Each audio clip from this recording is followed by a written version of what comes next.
말씀은 창세기 42장 1절에서 15절까지 말씀입니다. 창세기 42장 1절에서 15절까지 말씀, 저와 여러분이 한 절씩 교독하도록 하겠습니다. 그때 야곱이 애굽에 곡식이 있음을 보고 아들들에게 이르되 너희는 어찌하여 서로 바라만 보고만 있느냐.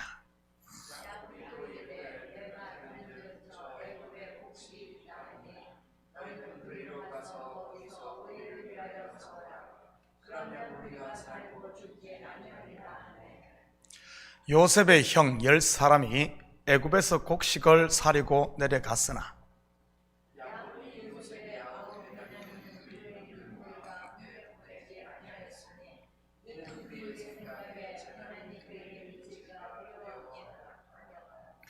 이스라엘의 아들들이 양식 사러 간 자 중에 있으니 가나안 땅에 기근이 있음이라.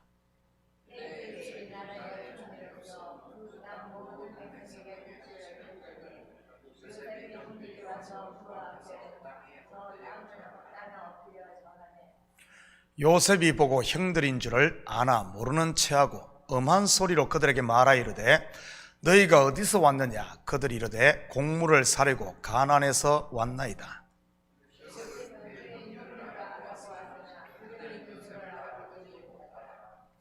요셉이 그들에게 대하여 꾼 꿈을 생각하고 그들에게 이르되 너희는 정탐꾼들이라 이 나라의 틈을 엿보려고 왔느니라.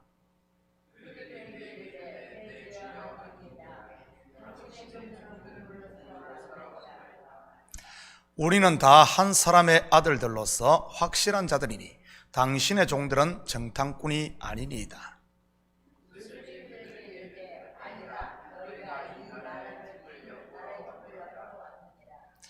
그들이 이르되 당신의 종 우리들은 12형제로서 가나안 땅 한 사람의 아들들이라. 막내 아들은 오늘 아버지와 함께 있고 또 하나는 없어졌나이다.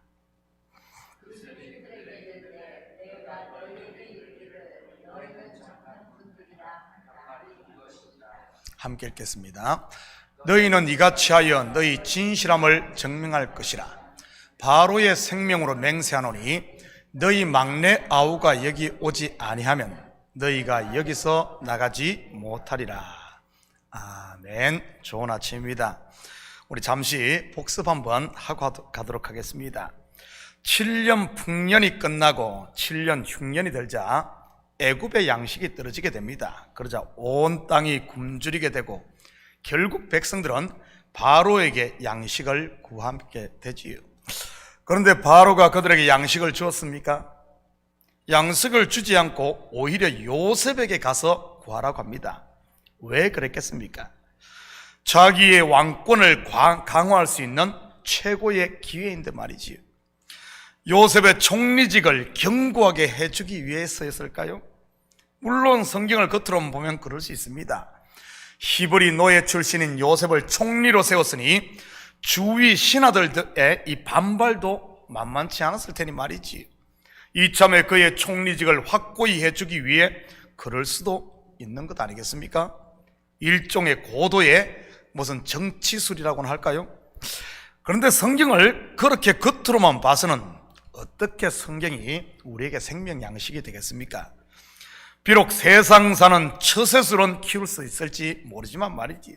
그렇다면 왜 바로가 양식을 구하는 백성들을 요셉에게 보낸 것일까요? 그것은 구속사의 눈으로 보면 바로는 참된 양식을 줄 수 없는 존재이기 때문입니다.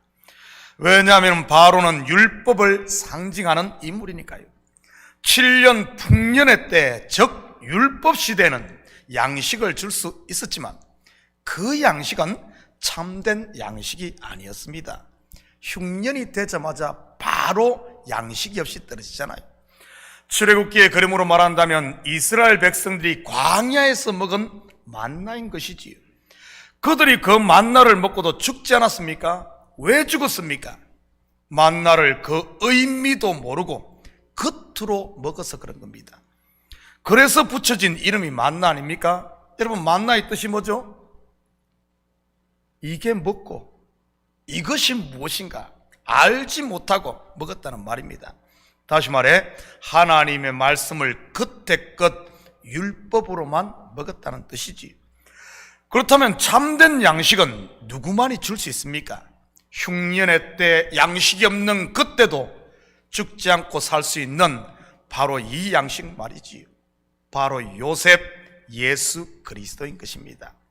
7년 흉년의 때 곧 심판의 때 말입니다. 요한복음 6장 48절에서 50절입니다. 내가 곧 생명의 떡이니라. 너희 조상들은 광야에서 만나를 먹었어도 죽었거니와 이는 하늘에서 내려오는 떡이니 사람으로 하여금 먹고 죽지 아니하게 하는 것이니라. 나는 하늘에서 내려온 살아있는 떡이니 사람이 이 떡을 먹으면 영생하리라. 내가 줄 떡은 곧 세상의 생명을 위한 내 살이니라 하시니라. 말씀 곧 양식은 진리신 예수 그리스도로 먹어야만 우리가 영생하는 겁니다. 믿음으로 그리고 은혜로 말이지. 결국 7년 흉년은 가나안에 살고 있던 야곱의 가정에게도 미치게 되고 애굽의 곡식이 있음을 야곱이 듣게 됩니다. 오늘 본문 1절입니다. 그때 야곱이 애굽의 곡식이 있음을 보고 아들들에게 이르되 너희는 어찌하여 서로 바라만 보고만 있느냐. 혹시 이러한 야곱의 아들들의 모습이 지금 내 모습은 아닙니까?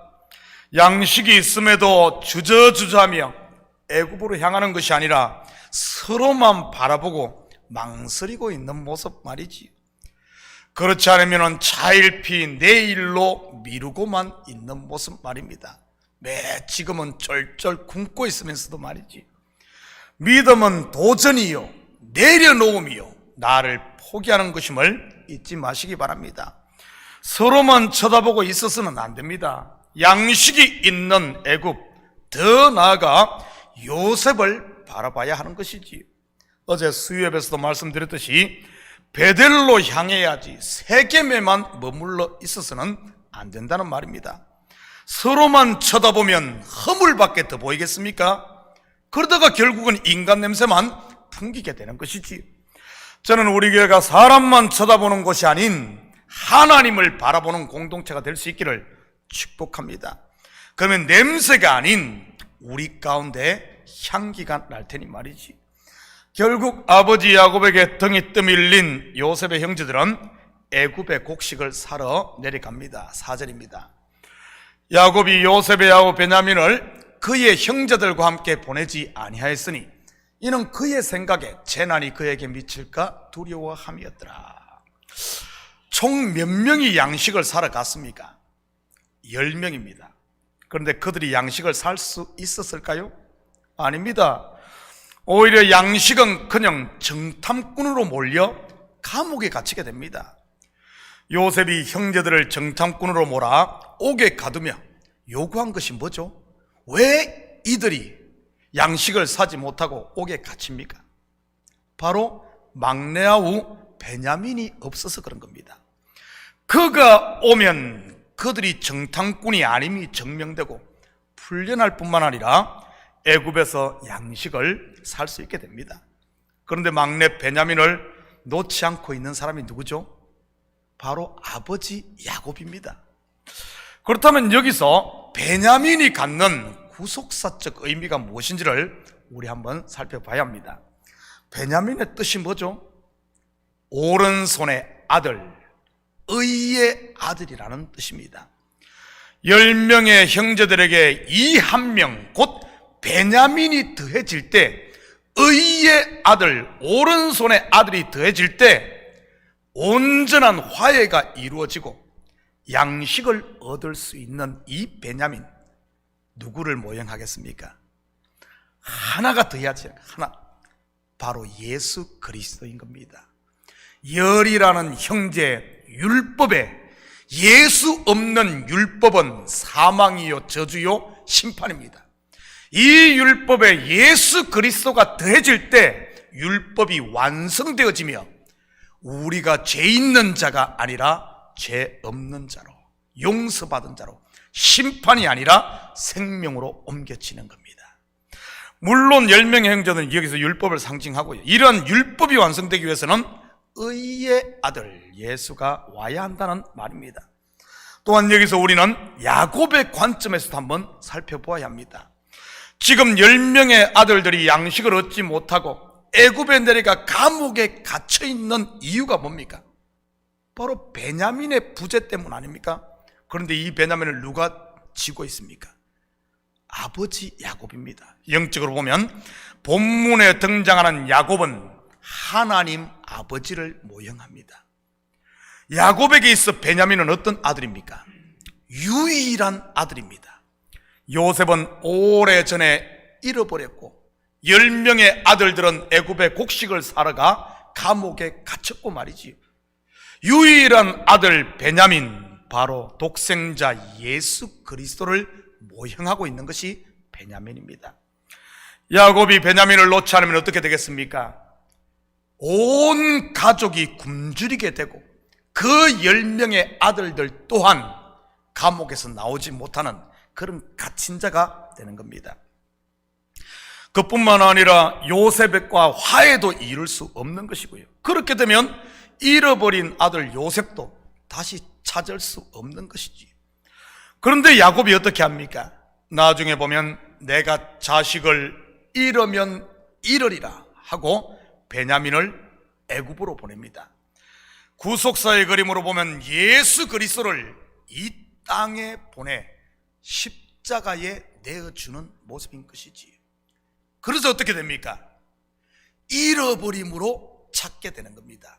영어로 말하면 성경의 핵심 주제인 Lost and Found이지. 야곱은 잃음으로 찾게 되고 10명의 형제들은 베냐민이 옴으로 그들이 풀려나게 되는 겁니다. 다시 말해 우리로 본다면 예수 그리스도가 내 마음의 옴으로 말미암아 참된 양식을 먹고 흉령 가운데서도 심판 가운데서도 영생을 얻게 된다는 이런 말입니다. 이처럼 본문 속에는 저와 여러분을 구원하기 위해 독생자 예수 그리스도를 내어주신 하나님의 구속의 이야기가 들어있었던 것입니다.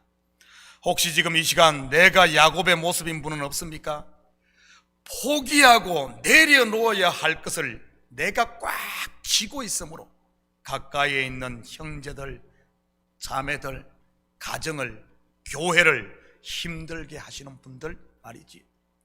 또한 베냐민, 곧 내 속에 예수가 와야 되는데 내 속에 예수가 없어 여전히 자기라는 감옥 속에 갇혀 서로 남탓만 하고 있는 분은 없습니까? 다시 말해 은혜와 평강, 처음 사랑을 잊어버린 분들 말이지. 혹시 그런 분이 계시다면 이 새벽 십자가 앞에 엎드림으로 처음 사랑, 바로 베냐민 예수 그리스도를 회복할 수 있기를 축복합니다. 그러면 애굽의 풍성한 양식이 곧 나의 것이 되고 그 애굽의 풍요를 누리며 아버지와 아들이, 형제들이 하나 되어 그 화목을 누리며 화평하게 살 테니 말이지. 사랑하는 성도 여러분, 오늘 하루도 놓을 것은 믿음으로 과감히 놓고 찾을 것은 간절히 구함으로 찾아 하나님께서 준비하신 생명 양식을 풍성하게 먹고 은혜와 평강의 하나님 나라를 누리며 사는 이런 복된 하루 되시기를 예수님의 이름으로 축복합니다. 같이 기도하십시다. 사랑의 아버지 하나님, 참으로 감사드립니다. 아버지 하나님, 우리를 굶주리게 홀로 두지 않으시고 과감히 아버지 하나님 자기의 아들 독생자 예수 그리스도를 이름으로 우리에게 새 생명을 주시고 영생을 주신 하나님, 분명 주께서는 우리에게 아버지 하나님 이 진리 되시는 예수님을 주었건만 혹시 우리의 끝사람이 그것을 땅에 파묻어 두고 있지는 않은지, 그러면서 굶주리고 있지 않은지 우리의 마음을 살피게 하시고 처음 사랑을 회복해 하나님의 나라를 누리며 사는 저희들 될 수 있도록 축복하여 주시옵소서. 이 새벽에도 간절히 구할 때 아버지 하나님 성령의 충만함을 허락하시고 아버지 하나님 우리의 눈이 열려져 아버지 하나님 애굽의 양식이 있음을 보게 하시고 하나님 안에 생명이 있음을 보고 나를 포기하고 주님께로 나아가는 저희들 될 수 있도록 도와주시옵소서. 그래요 우리의 간구가 주님 앞에 연락되게 하시고 오늘 하루 삶도 성도로서 그리스도의 사랑을 충만하게 받고 또 그 사랑을 흘려보내며 사는 이런 복된 하루 될 줄 믿사오며 이 모든 말씀 예수님의 이름으로 기도드립니다.